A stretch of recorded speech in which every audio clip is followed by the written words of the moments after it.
Greetings, my sports to the bone people. Welcome back to another video. Thank you all for tuning in. So, yesterday we had the final game of the T20 series between West Indies and South Africa. Now, West Indies secured victory, therefore getting a clean sweep. We did a live show last night talking about the series. Right, we covered quite a few things. So if you didn't get a chance to look at that, you can probably go and take a look at it once you're finished with this video. Now, there are a couple of things that I want us to lock in on, to zoom in on. I wouldn't say, usually at the end of a series, I like to title it as things that we learned or things that we noticed coming out of that series. So we're going to be talking about some of the main things, some of the main talking points. The first thing, I'm not even going to go any further. The first thing, Kishmar Motie furthering, the talk about him getting in the playing 11. So Kishmar Motie further made his case of getting into that final 11. Even before the South Africans, even before the first game, we were saying that, listen, Hussein is definitely our first choice left arm spinner. Ranked number 2, then went down to number 3. I think he's ranked number 3 at the moment. So, and I was saying that he hasn't been playing much cricket. So we need to bowl him. We need to let him play so that, he can get back into his rhythm. So we understand that when you're not playing, it's a rhythm thing. But we can't leave out Motie. It's not only the South Africa series here, right? Even leading up to the South Africa series, he has been good. So I don't know how we're going to play the 2 left arm spinners and fit Chase in, because we're still going to play Chase. No, the argument or the conversation that needs to be had, if we're going 2 spinners, if we're not playing in Guyana or Trinidad and we want to go 2 spinners, what are we going to do? Because we are obviously going to probably go Chase. What are we going to do? Are we going to go with our highest rank bowler in T20 internationals, or are we going to go with recent form and work with Kishmar Motie? That is still something that I find difficult to answer. You understand? Because I said I don't want it to seem as if I have amnesia. People have been asking what my choice is. But I don't want it to seem as if I have amnesia and I am, not remembering what Hussein has done. It's a reason why he's there. But over the last couple of months, he has steadily declined. I don't know if decline is the right word, but he hasn't been as effective as we would like. But going into a World Cup, you have to be careful. You want to make sure that you are selecting guys that are still performing. So I guess the game against Australia will be the final look on the 30th. When is that? Thursday. That will be the final chance for us to take a look at them. So number 1, Motie furthering his case, as it relates to getting into that playing 11. He had 8 wickets, 8.5 at an average of 8.5, economy of 6.18. And I know people go and say, listen, this is not South Africa's strongest team. This is not this. You only can play what is in front of you. And we can say that this is also not West Indies' strongest team. We had a clean sweep. The guys performed well.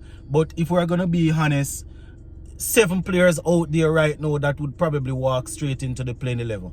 Andre Russell, Ravman Paul, the captain, Nicholas Pooran, right? Who else? Sheffield Rutherford, Hetmeyer. Those are 2 that we have. There's Shea Hope, and there's another one, Alzari Joseph, right? Those are guys.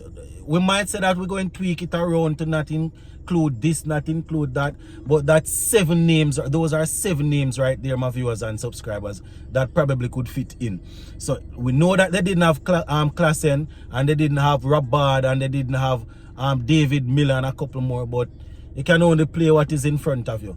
Motie and the others were asked to perform so that the coach could look at them, and they did, right? The next thing, the ability to minimize dot balls. So we see that we have the ability to do that. We have the ability to do that, right? By rotating the strike. Now the new plan that I hear Darren Sammy talking about is making sure that we don't face a certain amount of dot balls, 15 or so dot balls in within a period, right? So in the middle phase there, that usually give us a lot of problems. So we have Rastan Chase playing that role. Shea Hope, if he's in the team, is expected to play that role also. And then we know that if we have people like Nicholas Poor and Hitmyer Rutherford, those guys, they have the ability to rotate the strike, right? You know, the last two there, Rutherford and Hitmyer, probably not as consistent as we would want, but they have the ability to do that. So, you know, that plan is a good plan. It's a good plan. They just need to stick to it. So we show that, right? So we see Rastan Chase doing all of that, playing the slower ball, the slow bowling properly, spin, and also you know, the medium pacers. The next thing, the third thing, comfortable setting or chasing.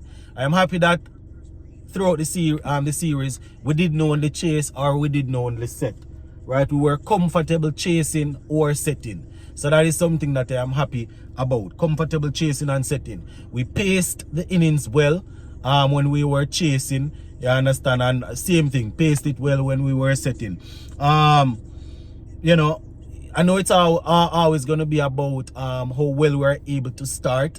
You understand? Usually once you dominate the power play, how usually happen for us is that sometimes we dominate the power play, lose a bunch of wickets in the middle, and then the back end we have the guys coming on and trying to go bizarre and hit a lot of sixes, and you know, we would have wasted like 3, 4, 5 overs in the middle.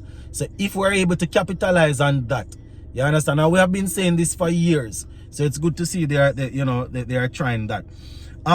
Number 4, the opening position. Going in, we still had people saying that, oh, Evan Lewis need to open, Kyle Mears need to open, this, that. Brandon King and Johnson Charles, it is sealed, it is secure. Johnson Charles and Brandon King will open. It doesn't necessarily mean that they are going to win us the games, but they have done the work to get the opportunity to go out there and open. So Brandon King and Johnson Charles, right? Brandon King coming back from an injury. It was good to see him going out there and being the top scorer for the series, 150 odd runs. Batted well throughout the series. Johnson Charles, understand, when he started off, first couple of games didn't do too well, and then he closed it off pretty well with a 69 yesterday. So that is what we want, you know. Going up against Australia next, we just want to make sure that they go out there and do the same thing. And then we just go into the World Cup with the momentum. I was explaining on the live show last night that, you know, even Johnson Charles, we heard it with the commentators, we heard it with fans, everybody saying that, you know, eyes were starting to turn on him a little bit. You understand? Even though it was only a couple weeks prior that he scored a century in the same format. You know, but you know, we are happy that he got some runs. We understand that if you are asked to go hard in the power play, you're going to get some leeway to fail. I was explaining this last night. But there's a reason, even though you're getting leeway to fail, there's a reason why guys get rotating in and out. Because you're always going to search for somebody that can play that role and play it well. Johnson Charles has done the work. It's well known, right, out there, that when he wasn't performing, I was like, it don't make any sense. Same thing with Chase, but the work for it, did some work, CPL, you know, international leading up to this, did enough work to get in, so we have to give them the opportunity. So it was good to see him doing all of that, but I just want people to remember that even though there are roles to be played, same thing in the back end, you understand, the guys that we're calling finishers, they have roles to play. We give them leeway to fail a couple of times, but it's a reason why even though you get leeway and you get role, sometimes we have people switching out and people coming in just to find out if somebody else can play that role better. You understand? Because you're given a role and leeway, it doesn't necessarily mean that you're undroppable or you should not be looked at or criticized if the role don't work. You are given a role, and it goes for everybody in the team. You are given a role. If you are there for quite some time and it's not working, then you have to try somebody else in the role. What I will say about the Johnson Charles situation is, based on the run of form that he was on, we don't need to switch him. We need to give him the opportunity to play. That is my thing on the opening stance there. And I won't even go any further about Brandon King, because the 4 series that we secure under Captain Ravman Powell and Coach Darren Sammy, it has been Brandon King interchanging with it has been Brandon King, Kyle Mears / Johnson Charles. So it doesn't make any sense. It's obvious who the first choice opener is. Number 5, the fielding. They like to say catches win matches, and you know, the fielders good to back up bowlers. But I will say that the fielding was excellent. We had 1 and 2 little blemishes, especially in the 3rd game, but it was brilliant. It was brilliant. This looked like peak West Indies fielding team of 2016 when we had Russell fit. Was it Russell? Kyron Pollard, even if not the World Cup team, but that team that was dominant. When we had the Russell in, the Kyron Pollard, the Dwayne Bravo, when we had all of these guys coming in and doing their thing. So yeah, the feeling looks good. The catching is good. The groundwork is good, picking up the ball, returning it. That's good. Next thing, that was number 6. 7, Rastan Chase and Shea Hope situation. What are we going to do about it? We always say it's good when you have good problems, you know, if that is even a way to put it. If we can't even put it that way, if that makes sense. Good, having a good problem. The thing that you're going to end up with is selecting. If you have to select one and you know it doesn't work out, then you question yourself and wonder if you should have gone with the next one. Some will say Brandon Rastan Chase is a spinner. Is going to give us overs with the bat, and then with the bat also. Some will say but Shea Hope is a batsman, and then he can be a wicket keeping option. Shea Hope will not wicket keep. Right? Shea Hope will not wicket keep in the T20. So we're not even going to use that to try and squeeze him in the team. You see, that's going to be there in the middle, number 3, 4, or he's going to have to open if something happens and you have to rotate one of the openers or somebody get injured. But we're not going to use, because Rastan Chase is bowling, to say that you can't really compare them. We're talking about the batting position. We're talking about the batting. Are we comfortable with Rastan Chase's batting to say, all right, he will take over from Shea Hope and then we'll still get those couple of overs? Or is it a case where we're going to say, listen, we have to remember that Shea Hope has been playing in the IPL, still competitive cricket, hasn't been there and wasn't on the South Africa tour, but he's still active. What are we going to do? This is something that I found difficult to answer last night on the live show. Not very often I buck and shuffle and stuck and thing, but it's tough. I mean, Shea Hope has been proven that, you know, in terms of being consistent. So you probably want to give him opportunity to do to do his thing, you know. You probably want to give him opportunity to do his thing. Come out here, man, you're outside. Yeah, you probably want to give him opportunity to do his thing. Final thing. Number 8. We got to look at the seamers. Going in, I think we were worried about who we're gonna have bowling in the power play. I am thinking that if Andre Russell is playing, he's probably gonna bowl an over or 2. But we're looking for that out and out seamer to that we can use. Shamar Joseph played a couple of games, looked good. I'm happy he's in the squad. Don't know if he will make it in the final 11, but he didn't look too bad at all. Did not look too bad. You understand? Obed McCoy coming back in after being named in the squad in the squad to replace Jason Holder. Bowled well in the last game there. I mean, it's not vintage Obed McCoy by any stretch of the imagination. Remember when he came through and was doing extremely well. It's not the vintage Obed McCoy. Still working his way back. Had some shin problems. I think he had some shin problems and also knee problems. Working himself back in. You know, it's gonna be very interesting to see how we go about setting up the bowling unit. You understand? One thing that I was impressed with that I didn't mention is the fact that we played we were able to comfortably score our chase totals with the guys that we had, right? And it seems as if we are able to now comfortably score. We're not going to always be able, we are able to comfortably score 200. I mean, we're not always going to be able to do it, but I am happy that we are able to comfortably score 190 upwards. You understand? So things coming together pretty well.